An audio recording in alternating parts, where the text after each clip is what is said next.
Right, Chunky, it's a Tuesday evening live across the world, and we have a new Prime Minister, albeit one that has the personality of a root vegetable and the comic timing of a BBC middle manager. I would say it's not gone very well the last 48 hours, seeing that this lady is quite awkward when stood on a podium with a microphone in front of her. We need somebody who can command the stage, a bit like Margaret Thatcher did. Do you remember the Iron Lady? Could this be Iron Lady 2? Or is this more Iron Maiden 2? This lady is now in 10 Downing Street, and before she's even got her slippers off, we're asking ourselves, what did she say? And when you boil it down, it had the magnitude of a Meghan Malarkey speech, a lady who likes to talk about herself and talk about the world around her, but actually says very little in between. And it just basically makes you realise that they talk until the cows come home, and at the end of the day, you end up with a house full of cows and very little else.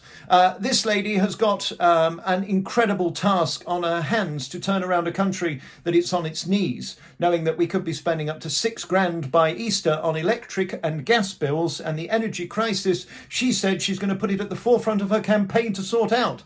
But what did she sort out? What answers did she give? In the news tomorrow at 6 a.m. at alexbelfield.com, we have got news that we're sending to prison teachers who don't want to play the gender game. Some people like to be addressed as a lamppost with a skirt on, others like to be a frog with a hedgehog hairstyle, and others like to believe they're non-binary. He says for his religious beliefs he's not playing that game and won't address them as anything other than he believes they are, which is the gender to which they were born. He's broke his court order and now been sent to prison. This is getting very worrying, the world we're living in. I'll give you my honest opinion tomorrow at 6 o'clock about that and so many other things, including excess deaths, which last week were 1,700 and this week 1,500. I noticed no mention of that in this speech by Liz Truss, who's now taking her shoes off and putting her slippers on in 10 Downing Street and presumably stroking her pussy like Miss Slocum. And Larry, I'm sure, will be delighted to have 2 new residents with that horrible garish wallpaper, which I'm sure we'll be paying to replace before you can say piff, puff, poof. Here is your new Prime Minister's opening speech. Pull up a chair, take a Rohypnol or some kind of sleeping aid, put on your night goggles and get ready for a nap. Anyway, that's not why you called.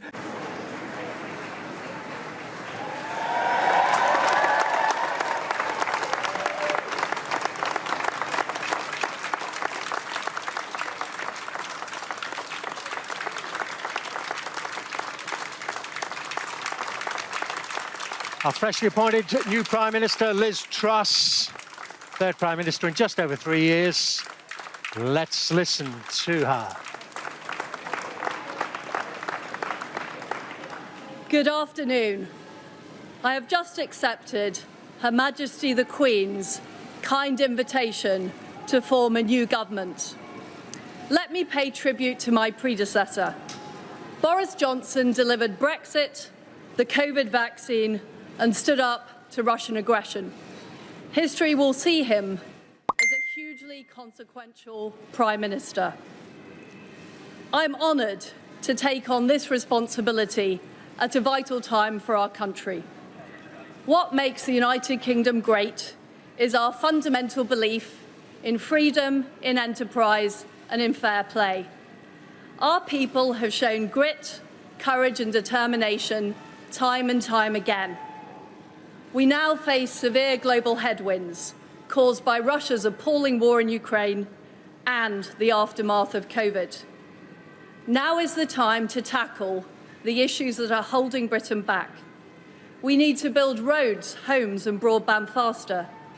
We need more investment and great jobs in every town and city across our country. We need to reduce the burden on families and help people get on in life. I know that we have what it takes to tackle those challenges. Of course, it won't be easy, but we can do it.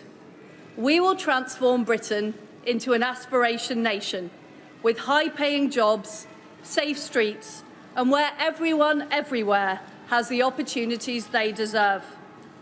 I will take action this day and action every day to make it happen. United with our allies, we will stand up for freedom and democracy around the world, recognising that we can't have security at home without having security abroad. As Prime Minister, I will pursue three early priorities. Firstly, I will get Britain working again. I have a bold plan to grow the economy through tax cuts and reform. I will cut taxes to reward hard work and boost business-led growth and investment. I will drive reform in my mission to get the United Kingdom working, building and growing. We'll get spades in the ground to make sure people are not facing unaffordable energy bills, and we will also make sure that we are building hospitals, schools, roads and broadband. Secondly, I will deal hands-on with the energy crisis caused by Putin's war. I will take action this week to deal with energy bills and to secure our future energy supply. Thirdly, I will make sure that people can get doctor's appointments and the NHS services they need. We will put our health service on a firm footing.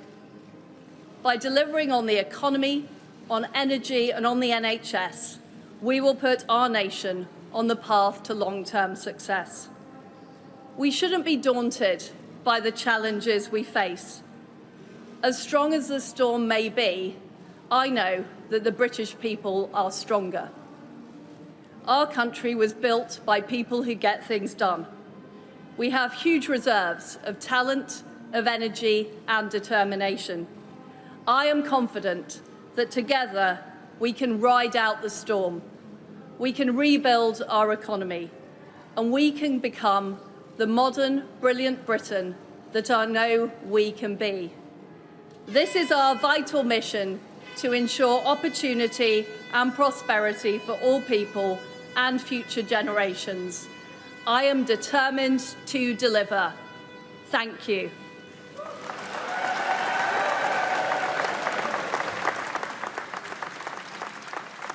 Liz Truss, having just taken over from Boris Johnson, posing outside the famous black door with her husband before entering to start work, as she said. Action this day. Are you daunted by the task, Prime Minister? Do you have a plan? Suspended by YouTube, strip search for being a bomber too. A witch hunt by the beef and cancelled by Ben O'Leary at the Dopey Times. We don't get too tiny shites. Let's go rogue and ad free at alexbelfield.com. The secret VOR club. Sign up now and get shushy shush shush. Don't tell the lefties or the woke tart shushy. Did you hear that? That was the voice of fucking reason, wasn't it? Don't trust the mainstream media. They'll make your teeth itch. Alex Belfield's voice of reason.